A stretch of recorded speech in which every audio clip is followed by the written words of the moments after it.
We are in Whittier, Alaska. I am a teacher here. You know, Whittier is different than, say, working in the traditional bush community in that, you know, we are on the road and we're fairly, you know, we're a tourist town in the summer, but it's, yes, we all live in the same building, and it does sound strange, but essentially it's a condo association, and it's, you know, you get really cozy with your neighbors. What floor do you guys need? See you later, Nathan. Good night. We have everything we need, really. There's a post office downstairs. There's a grocery store downstairs. There's a little video store that if you want to rent videos or movies, you can go and call her and she'll come over. City offices are downstairs as well, so all the city managers and everything and the mayor work down there. So you don't have to leave if you don't need to. I think in a larger community, you know, you go to school, you travel there, and not in Whittier. You know, you just got to walk over, and it takes 5 minutes, if that. You know, depending on the elevator, of course. There have been times where we've had to say our school day starts at 8:45. If we open the school doors at 8 in the morning, if we open the school doors at 6 in the morning, the minute the light's on at the school, they would be there. I think the proximity of the building where we all live to the school, it's a very seamless relationship. They don't separate that it's school and home. It's just one place to them. I'm your neighbor. We all live in the same building, right? Yeah.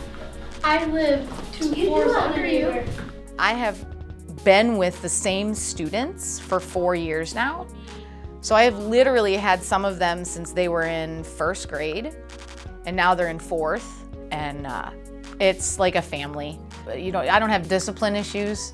I don't have classroom management issues, because they know me. It's like coming to school with mom. They call me mom half the time anyway.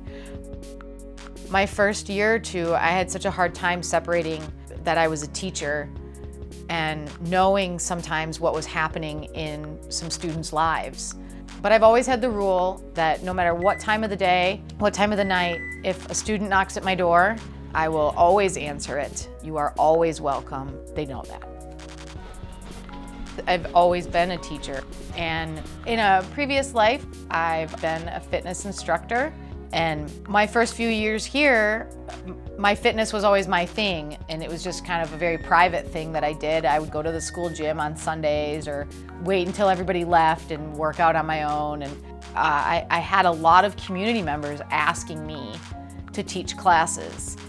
Last year, I was convinced by just enough people asking that I decided to try it, and it has gone really well, and it's really well received.